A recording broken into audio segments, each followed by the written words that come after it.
Well, folks, welcome to another episode of Rimshots with Sean, brought to you by Barstools and Bandtalk. I had a post earlier today, and as promised, we have the one, the only, Mr. Todd Veinotte. How you doing, sir? I'm doing all right, man. I'm doing all right. Good stuff. So I wanted to start off with, you had a post a number of months back about some health challenges and stuff, and I just kind of wanted to see how you're making out there and how everything's going. Well, it's like, yeah, absolutely. I had a post. Health challenges might be a little bit of an understatement. Parkinson's disease, but I have, it's been an interesting ride because I've been to my neurologist a number of times over the past basically year now since I've been diagnosed, and I've got kind of a different form of Parkinson's. Actually, it's more of a what they call a dystonia, cervical dystonia. So it's not a classic Parkinson's, which I guess is good in a way because it doesn't have some classic Parkinson's symptoms that really can hamper patients. But it does provide some other challenges for me because the dystonia creates stiffness in my neck and in my shoulders at times, and that kind of impacts my arms as well, and that can create a little bit of some of my tremor in my left arm. So dystonia is at times misdiagnosed for Parkinson's. Now I'm suggesting that I don't have Parkinson's, but the neurologist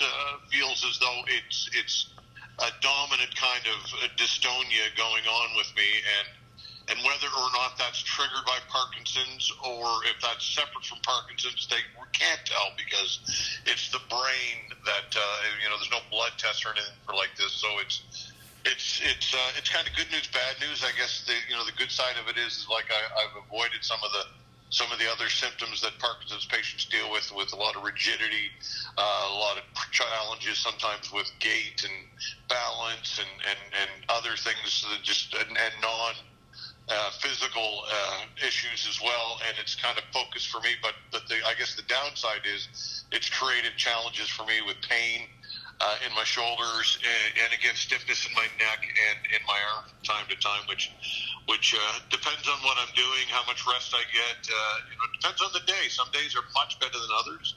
But with physiotherapy and with continued work with my neurologist and some medication options, I'm getting through it, my friend. But it's definitely been a challenge. Well, I had a grandfather that had it, and he ignored symptoms for quite a long time because he had a kind of a job that was high labor when he was his whole life, and he just chalked it up to the aftermath of that.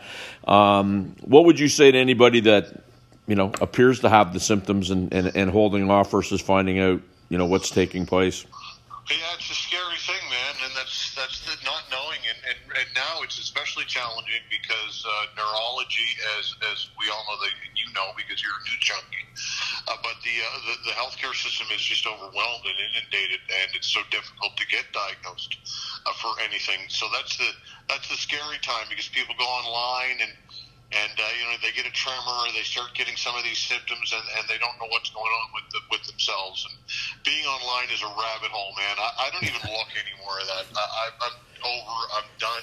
I don't look at online stuff. I don't project into the future as to what could happen or not. Or every Parkinson's patient's different as well. There's no straight line trajectory with these things. So my advice for people would be try and be as calm as you can. I mean, more and more people are getting Parkinson's all the time. They don't know why, and they don't know what's going on with this neurological disease, why it's happening in younger people as well. But it is. I know. People reach out to me now who get diagnosed with this disease because of my connection with it, and I'm hearing from quite a few people. But my advice would be just try and keep your head, man, and work in your support system, and try and fight to get in to see a neurologist and to get into the system, because you have to be your own advocate. You have to battle the healthcare system, and that doesn't mean be a jerk to anybody in the healthcare system, but you've got to be your own advocate. That's tough. So that would be my advice. Fight to get a diagnosis. Fight to get as much information as you can, but try not to stress about it, because stress is a massive trigger for this type of thing. No question.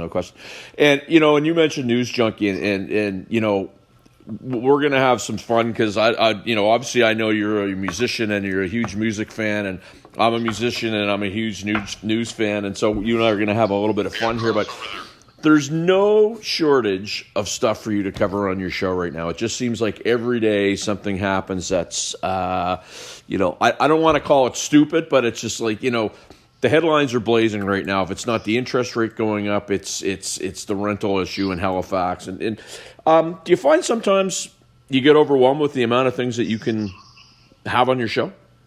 Absolutely. Yeah, you get overwhelmed. There's no shortage of things. Like, I find at the end, like, I go in the morning and I'll vet what I'm going to do, and I'll go through all the information, and it's just, at some point my brain gets overloaded, and it's probably similar to what you deal with sometimes when the band goes on stage. You just become, and you just have to at some point just say, okay, I'm prepared, I've done what I can.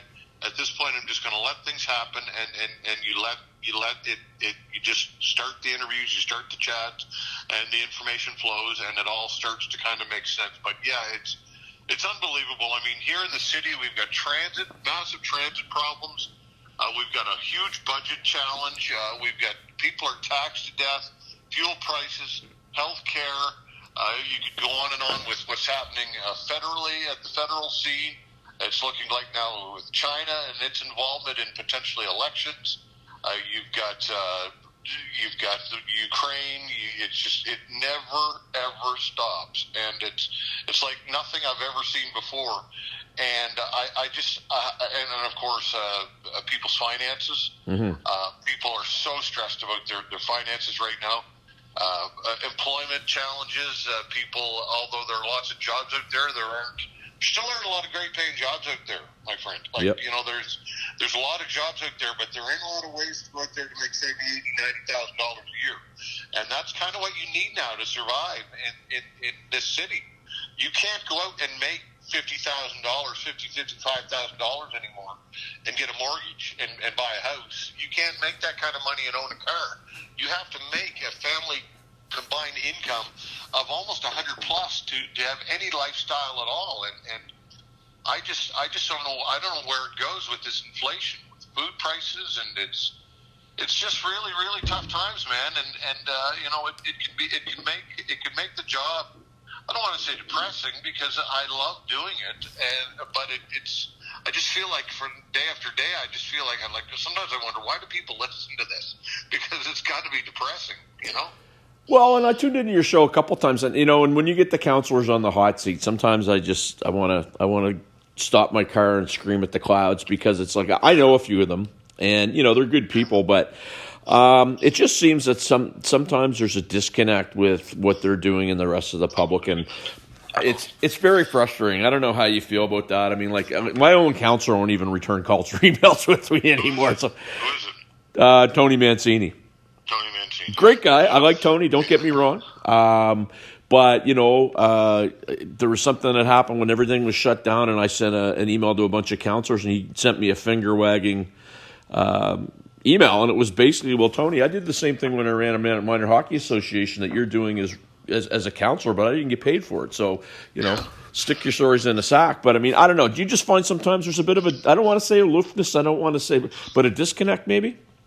Yeah, I've never seen a council like this that seems to be so, I don't want to say whipped or controlled or whatever it is. There doesn't seem to be any kind of dissenting voices. There doesn't seem to be any fiscal, as I would describe a fiscal hawk, someone out there saying, what about the taxpayer?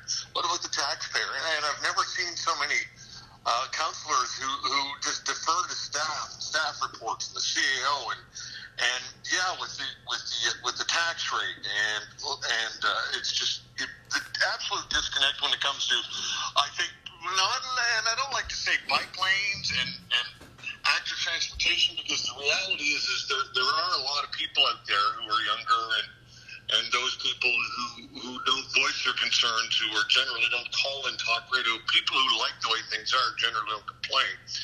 So perhaps counselors are they're hearing from a lot of those people instead of the people who are calling my talk show and sending me emails and who are pissed off and expressing themselves in the Chronicle Herald or whatever it might be. But it appears as though there's a disconnect.